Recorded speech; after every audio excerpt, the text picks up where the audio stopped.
வணக்க நண்பர்களே, நாம் இன்றைக்கி பார்க்க போகிறது ஏற்கனவே திருவாலங்காட்டு செப்பேட்டோட வடமொழி பகுதியை முதல் பாகமாக நான் போட்டிருப்பேன். அது லிங்க்கை டிஸ்கிரிப்ஷனில் கொடுத்துருக்கேன், பார்க்குறேங்க.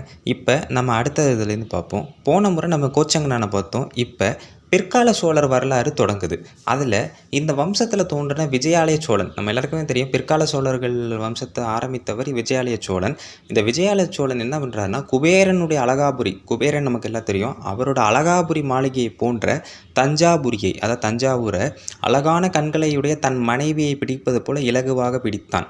இதை யாரும் தவறாக எடுத்துக்க வேணாம், இது அந்த ஓமையோடு சொல்கிறாங்க. அந்த காலத்தில் இப்படியே தான் ஓமையெல்லாம் சொல்லப்படும்.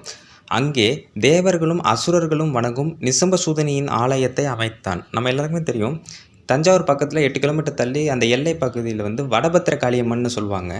அந்த அம்மனுக்கு பேர் இன்னொரு பேர் நிசம்பசூதினி, அதாவது எதிரிகளை தரமோடு வேறறுப்பவள்னு பேர். அதனால் அந்த நிசம்பசூதினி காளி அம்மனை முதல்ல அமைத்தது விஜயாலய சோழன் தான். அந்த ஆலயத்தை அமைத்தார் அப்படிங்கிறது சொல்லுது இந்த செப்பேடு.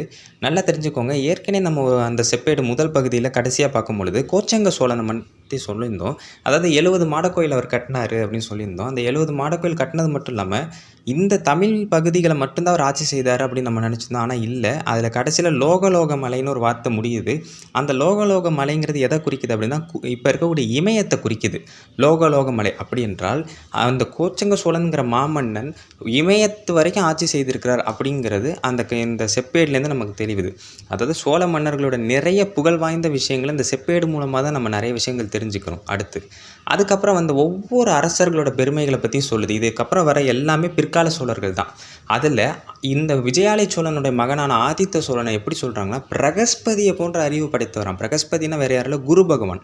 பிரகஸ்பதியை போன்ற அறிவு படைத்தவன், பெரும் படையை தன்னிடத்திலே கொண்டிருந்தவனும், பெயருக்கு ஏற்ப வெல்ல முடியாதவனாக விளங்கிய அபராஜித பல்லவனை போரில் வென்று தான் நினைத்ததை சாதித்து கொண்டவன். ஒன்றும் இல்லைங்க, பாண்டியர்கள் எல்லாரும் இந்த சிவில் வார் மாதிரி நடக்குது. திருப்புரம்பியம்ங்கிற போர் நம்ம எல்லாருக்குமே தெரியும். விஜயாலய சோழன் நடத்தி மிகப்பெரிய போர் அது. அதில் விஜயாலய சோழன் ஜெயிச்சிடுறாரு. அப்புறம் பிற்கால சோழர்கள் அது வரதுக்குண்டான ஒரு வாய்ப்பாக அமைஞ்சுது. அந்த போரில் விஜயாலய சோழன் ஜெயித்ததாகவே இருந்தாலும் உண்மையிலே அது தீரத்தோடு போரிட்டது அவருடைய மகனான ஆதித்த சோழன் தான். ஏன்னா அபராஜித பல்லவவர்மன்கிறவன் வெல்ல முடியாத அளவுக்கு மிகச்சிறந்த பலசாலி, ஒரு மாவீரன்னு கூட சொல்லலாம். ஆனால் அவரையே தோற்கடித்து அந்த பல்லவனை எந்த பேரை வச்சு அவங்கள சொன்னாங்களோ அதை தனக்கு உரியதாக மாற்றி நினைத்ததை சாதித்து கொண்ட பெருமை நம்ம ஆதித்த சோழனுக்கு உண்டு. இன்னொன்று, அந்த ஆதித்த சோழனை பற்றி இன்னும் பெருமையாக சொல்லணும் அப்படின்னா, பொதுவாக சோழர்கள் சைவத்தை மட்டும்தான் பின்பற்றினாங்க அப்படிங்கிற ஒரு பேரை அடிக்கடி இருக்குது. ஆனால் அப்படி கிடையாது. சோழர்களில் நிறைய பேர் திருமாலயத்தையும் வழிபட்டாங்கங்கிறது உண்மை. எல்லா மன்னர்களும் வழிபட்டாங்க. அதில் கூடுதல் சிறப்பு ஆதித்த சோழனும் வழிபட்டிருக்கார். அவனை அடுத்து புராந்தகனின், அதாவது சிவனுடைய இன்னொரு பேர் புராந்தகன், திரிபுரம் அப்படின்னு சொல்லுவோம்ல, அதாவது 3 கண்களை ஒழிந்து 3 நகரங்களை அளித்தார். அதுதான் சிவனை புராந்தகன் சொல்லுவாங்க. அவர் சிவனுடைய தாமரை பாதங்களை தேனியை போன்று வலம் வரும்.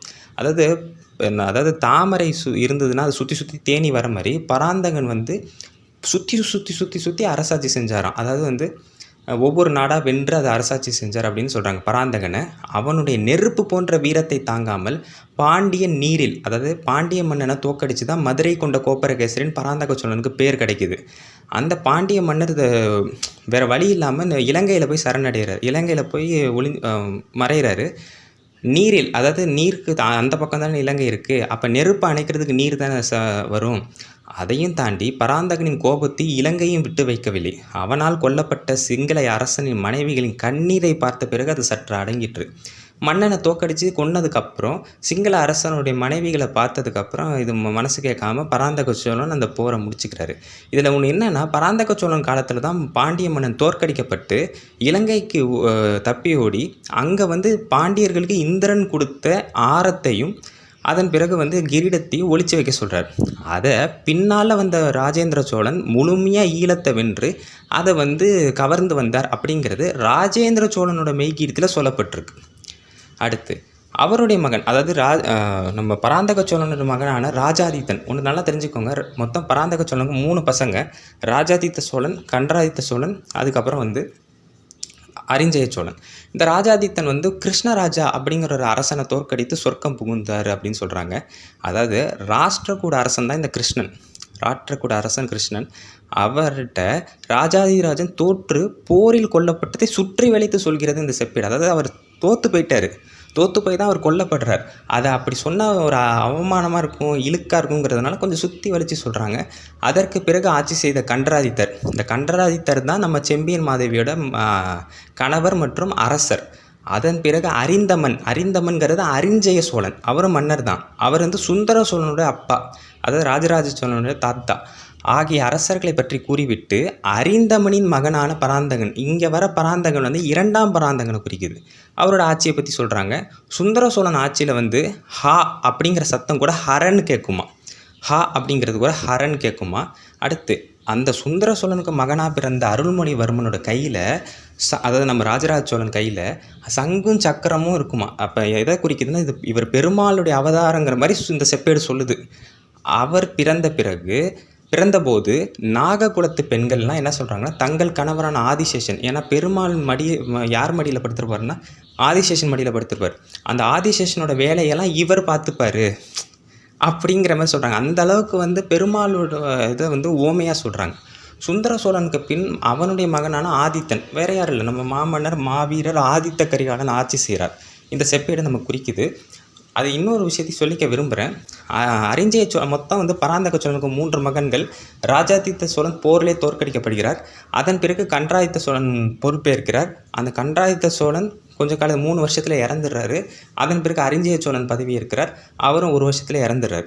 சரி, இப்போ கண்டராதித்த சோழனுடைய மகன் தான் வேற யாரும் இல்லை, உத்தம சோழன். அதாவது உத்தம சோழனுக்கு இன்னொரு பெயர் என்னன்னா, இயற்பெயர் வந்து மதுராந்தகன். புரியுதுங்களா?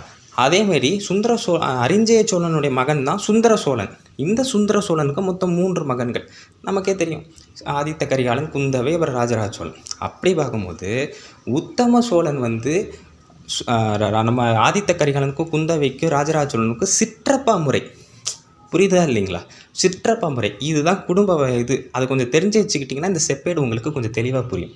அடுத்து வரலாற்று செய்திகளோடு ஒப்பிட்டு பார்க்கும்போது இது சற்று முரணாக தோன்றலாம். அதாவது சுந்தர சோழர் இருக்கும்போது தான் கொலை செய்யப்பட்டு செத்தாரு அப்படின்னு ஆதித்த கரிகாலன் வரலாறு நாம் கேள்விப்பட்டிருக்கோம். ஆனால் திருவாலங்காட்டு செப்பேடு கொஞ்சம் வித்தியாசமாக சொல்லுது. என்ன சொல்லுதுன்னா, பாண்டியனின் தலை கொண்ட பிறகு, அதாவது நம்ம எல்லாருக்குமே தெரியும், பாண்டியனை தலை கொண்ட கோப்பரகேசரின் தான் ஆதித்த கரிகாலனுக்கு பட்ட பெயரே. நான் ஏற்கனவே உள்ள கல்வெட்டிலையும் சொல்லியிருப்பேன். அப்போ அதாவது பாண்டியனோட தலையை வென்ற பிறகு, தோற்கடிக்க பிறகு, விண்ணுலகை பார்க்கும் ஆசையினால் ஆதித்தன் இவ்வுலகை விட்டு மறைந்தான். அதாவது அவரே வந்து விருப்பப்பட்டு இறந்தார், இவ்வுலகை விட்டு மறைந்தார் அப்படிங்கிற மாதிரி தான் இந்த செப்பேடு குறிப்பிடுதான். ஏன்னா செப்பேடை பொறுத்த வரைக்கும் கொஞ்சம் ஓமையோடு சொல்லுவாங்க. அது வந்து இப்படி செய்தாங்க, அப்படி செஞ்சாங்க அப்படிங்கிற மாதிரி கொஞ்சம் ஓமையோடு சொல்கிற காரணத்தினால இது உண்மையாக கூட இருக்க வாய்ப்பு இருக்குது. ஏன்னா தன்னுடைய பெரியப்பாவை பற்றி தான் ராஜேந்திர சோழன் இப்படி சொல்கிறார். ஏன்னா ராஜராஜ சோழன் தான் அப்பா, அவருடைய அண்ணன் தானே ஆதித்த கரிகாலன். அதனால் இதை மறைக்க வேண்டிய அவசியம் இல்லை.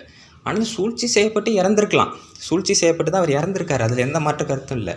ஆனால் அதே சமயம் அவர் சுந்தர சோழன் ஆட்சியில் தான் இறந்தார் அப்படிங்கிறது வந்து இங்கே நமக்கு கன்ஃபியூஸ் உண்டாக்குது. ஏன்னா நம்ம படித்த வரைக்கும் அவர் சுந்தர சோழன் ஆட்சி காலத்தில் இறந்தாருன்னு சொல்கிறாங்க. ஆனால் இது அவராகவே தேர்ந்தெடுத்து முடிவெடுத்து இறந்த மாதிரி தான் இந்த செப்பேடு வந்து நமக்கு சொல்லுது. அதுவும் இந்த வடமொழி பகுதியில் உள்ள செப்பேடு வந்து நமக்கு சொல்லுது. அது போக போதும் தெரியும். அடுத்து முக்கியமான ஒரு பகுதி வருது.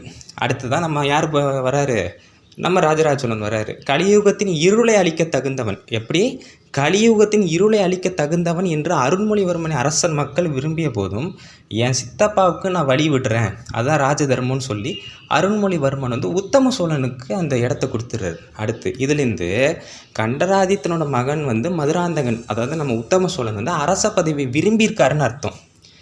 சரிங்களா? ஆனால் முறையை மதித்து, அதாவது எனக்கு முன்னாடி பிறந்தவர் சித்தப்பா தானே நம்ம உத்தம சோழன் வந்து ராஜராஜ சோழனுக்கு, அதனால் அவருக்கு அந்த பதவியை வந்து அருள்மொழிவர்மன் விட்டு கொடுத்துருக்காரு, ராஜராஜ சோழன் விட்டு கொடுத்துருக்காரு. அதாவது சொந்த தந்தையே பதவிக்காக கொலை செய்கிற அரசர்கள் நம்ம பார்த்துருக்கோம், நிறையா பார்த்துருக்கோம். அந்த காலத்திலே இருந்திருக்காங்க. ஆனால் அந்த காலத்தில் அந்த மாதிரி இருந்தும் கூட அருள்மொழிவர்மன் அந்த மாதிரி ஒரு செயல் கூட செய்யாமல் முறையை மதித்து, ராஜ தர்மத்தை மதித்து, மக்களோட நலனை புரிஞ்சுக்கிட்டு சோழ சாம்ராஜ்யம் வீழ்ந்துடக்கூடாது, எதிரிகள் கையில் போயிடக்கூடாதுங்கிற ஒரு நல்ல எண்ணத்தோட ரொம்ப அருமையான ஒரு முடிவு எடுத்தார். அதனால தான். ஆனால் கண்டராதித்தனோட மகன், அதாவது செம்பியன் மாதேவியாரோட மகனான நம்ம உத்தம சோழனுக்கு அரசாட்சி புரியணும், நாம் அரசனாக இருக்கணும், நமக்கு அந்த உரிமையை விட்டு கொடுக்கக்கூடாது அப்படிங்கிற எண்ணம் கொஞ்சம் அதிகமாகவே இருந்திருக்கு. அதனால தான் தன்னுடைய அண்ணன் பையன் சொன்னதை அவர் எடுத்துக்கிட்டார் அடுத்து. அதனால் என்னவோ மதுராந்தகன், இங்கே வர மதுராந்தகன் வந்து உத்தம சோழனை குறிக்குதுங்க. அடுத்த பட்டத்திற்கு, அதாவது உத்தம சோழன் அரசனான பிறகு அவருக்கு பிறகு அருண்மொழிவர்மனை தான் நியமிச்சிருக்கிறதா இச்செப்பேடுக்கு சொல்லுது. அதன்படி மதுராந்தனுக்கு பிறகு ராஜராஜன் என்ற பெயருடன் அரியணையில் அமர்ந்த அருள்வர்மனின் வீரச் செயல்களை ஒவ்வொன்றாக கூறுகிறது அடுத்து வரும் பகுதிகள். சரிங்களா? இந்த இதுவே வந்து ராஜராஜ சோழன், ராஜேந்திர சோழன் கொஞ்சம் அதிகமாகவே சொல்லியிருக்காங்கங்கிறது தான் இதில் முக்கியமான விஷயம் அடுத்து. ஆனால் ராஜராஜனுடைய மெய்கீர்த்திக்கு முதல்ல ராஜராஜ சோழனுடைய மெய்கீர்த்தியில் வந்து இந்த காந்தலூச்சாலை களமருத்துவ செய்தியை தான் முதல்ல சொல்லுவாங்க. ஆனால் இந்த செப்பேட்டில் என்ன சொல்லியிருக்காங்கன்னா, பாண்டியன் அமரபுஜங்கனை வென்ற செய்தியை தான் முதல்ல சொல்லியிருக்காங்க. பாண்டியனை தோற்கடித்து, அதனால தான் வந்து அவர் பாண்டிய குலாசனிங்கிற ஒரு பட்டப்பேரும் அவருக்கு உண்டு. அதாவது குலத்தையே அழிக்கிறவர் அப்படின்னு. அந்த அமரபுஜங்கனை வென்ற செய்தி தான் முதல்ல சொல்கிறாங்க. அடுத்து தான் இலங்கை, சாளுக்கிய, ஆந்திர, கேரள வெற்றியெல்லாம் குறிப்பிட்றாங்க. அதுக்கப்புறம் அவருக்கு பிறந்த மன்மதனை போன்ற அழகுடைய மதுராந்தகன், இங்கே வர மதுராந்தகன் வேறு யாரும் இல்லை, ராஜேந்திர சோழன். சரிங்களா? அந்த மாமன்னர் ராஜேந்திர சோழனை மன்மதனை போன்ற அழகுடைய, இப்படி மன்மதனை போன்ற அழகோட ராஜேந்திர சோழன் இருப்பாராம். இதெல்லாம் வந்து ஒரு ஊமை தான், இருந்தாலும் கேட்க நல்லா தான் இருக்குது.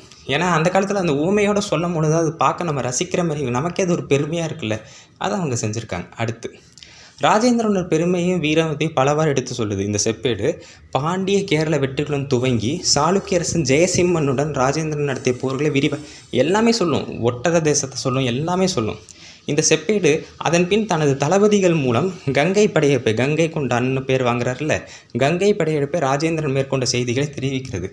இன்றைக்கி நம்ம கல்வெட்டில் தெரிஞ்சுக்கிறத விட இந்த இதை வந்து நம்ம இவர் தான் கட்டினார், இவர் தான் இந்த கங்கை நதியிலேருந்து கொண்டு வந்தார் அப்படிங்கிறதெல்லாம் நமக்கு தெள்ள தெளிவாக எடுத்து சொல்கிற வேலையை செய்கிறது தான் செப்பேடுகளோட வேலை. அதனால தான் கல்வெட்டு 2வது பட்சம்தான்.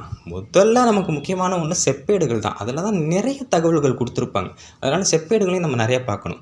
வழியில் வெல்லப்பட்ட நாடுகளின் விவரத்தை அவன் மெய்கீர்த்தியை போல் இல்லாமல், மெய்கீர்த்தியில் சொன்ன மாதிரி நிறைய நாடுகளை அவர் ஜெயிச்சதை சொல்லாமல் ஓரளவு தான் இதில் சொல்லியிருக்காங்க. அதுலேயும் கங்கை படையை வரவேற்க ராஜேந்திரன் கோதாவரி நதி தீரத்தை அடைந்ததாகும். கோதாவரி நதியை அவர் ரீச் பண்ணி கங்கை நதியை கொண்டு வந்து இங்கே சோழகங்கம், கங்கை கொண்டு சொன்னப்புறம் பக்கத்தில் இருக்க சோழகங்கம் என்ற ஏரியை வெட்டியதாக ராஜேந்திரனை சிறப்பித்து விட்டு சாசன விவரங்களுக்கு வருகின்றது இந்த பகுதி. அப்போனா இதோட வடமொழி பகுதி முடியுது. எது அவரோட பெருமை எல்லாத்தையும் இந்த வடமொழி பகுதி முடிச்சிடுறாங்க. இதுக்கப்புறம் சாசன விவரங்கள் எல்லாமே தமிழ் பகுதியில் இருக்குது. அதை நம்ம அடுத்த காணொலியில் பார்ப்போம். அதே மாதிரி இதில் ஒரு 4-5 விஷயங்கள் நான் வந்து கொஞ்சம் முக்கியமான விஷயங்கள் மட்டும் சொல்லிவிட்டு இந்த பதிவை இதோட முடிச்சுக்கிறேன். அது என்னென்ன அப்படிங்கிறது நம்ம பார்ப்போம். இத்தனை பெருமைகளுடைய மதுராந்தகன் ராஜேந்திர சோழன் ஸ்ரீ முடிகொண்ட சோழபுரம், அது வந்து கரூர் பக்கத்தில் இருக்க ஊர்னு சொல்கிறாங்கங்க, என்ற ஊரில் தங்கியிருந்த போது தனது 6ஆம் ஆட்சி ஆண்டில், அதாவது 1018ஆம் ஆட்சி ஆண்டில் ராமனுடைய மகன், யாரோ ராமன் ஒரு இருந்திருக்காரு, அவருடைய மகன் பேர் தான் ஜனநாதன். அவரை அழைச்சி வளமிக்க பழையனூர் என்ற கிராமத்தை, அதாவது பழையனூருங்கிறது திருவள்ளூர் மாவட்டத்தில் இருக்கக்கூடிய திருவாலங்காட்டு பக்கத்தில் இருக்கக்கூடிய பழையனூர், அந்த பழையனூர் கிராமத்தையே திருவாலங்காட்டு சிவனுக்கு தேவதானமாக கொடுக்க ஆணையிட்டிருக்கார். தேவதானமாக, அதாவது மொத்த கிராமத்தையும், ஒரு நிலத்தல்ல கிராமத்தை கொடுக்க வந்து ஆணையிட்டிருக்காரு ராஜேந்திர சோழன். அடுத்து இந்த ஜனநாதன் வேற யாரும் இல்லை, மதுராந்தகனுடைய அமைச்சர். அதாவது இந்த ஜனநாதன் எப்படி சொல்கிறாங்கன்னா, தேவேந்திரனுக்கு எப்படி வழிகாட்டக்கூடிய குரு பகவான் இருக்காரோ, பிரகஸ்பதி இருக்காரோ, அதேமாதிரி மதுராந்தகனுக்கு வழிகாட்டக்கூடியவர் வந்து இந்த ஜனநாதன் சொல்கிறாங்க. இன்னொன்று ஜனநாதங்கிறது வந்து நம்ம ராஜராஜ சோழனுடைய பட்டப்பெயர். இந்த அரசாணையை எழுதியது யாருன்னா உத்தம சோழ தமிழ் ஆதரையன். அரசாணையை எழுதியவர் பேர் வந்து உத்தம சோழ தமிழ் ஆதரையன். நிலத்தை தானமாக அளித்ததுக்கு விண்ணப்பத்தை அளித்தவர், ஃபார்மில் ஃபில் பண்ணி நம்ம பண்ணுறோம், அந்த மாதிரி விண்ணப்பத்தை அளித்தவர் பேர் திருக்காலத்தி பிச்சை. இதில் இந்த காலத்தின்னு ஒரு வார்த்தை இருக்குது பார்த்தீங்களா, இது காளஹஸ்தியை குறிக்குது, அந்த ஊரை சேர்ந்தவர், எல்லாம் பக்கம் தானே. அடுத்து சங்கரனின் மகனான நாராயணன். இந்த செப்பேட்டை எழுதின ஒரு பேர் யாருன்னா சங்கரனின் மகனான நாராயணன் அப்படின்னு இந்த விவரங்களோட வடமொழி பகுதி முடிஞ்சிருச்சுங்க. இதுக்கப்புறம் நம்ம சாசன பகுதிகள் எல்லாமே தமிழ் பகுதியில் இருக்குது. அதை நம்ம அடுத்த காணொலியில் பார்ப்போம். இந்த தகவல் எல்லாருக்கும் பகிருங்க. நன்றி, வணக்கம்.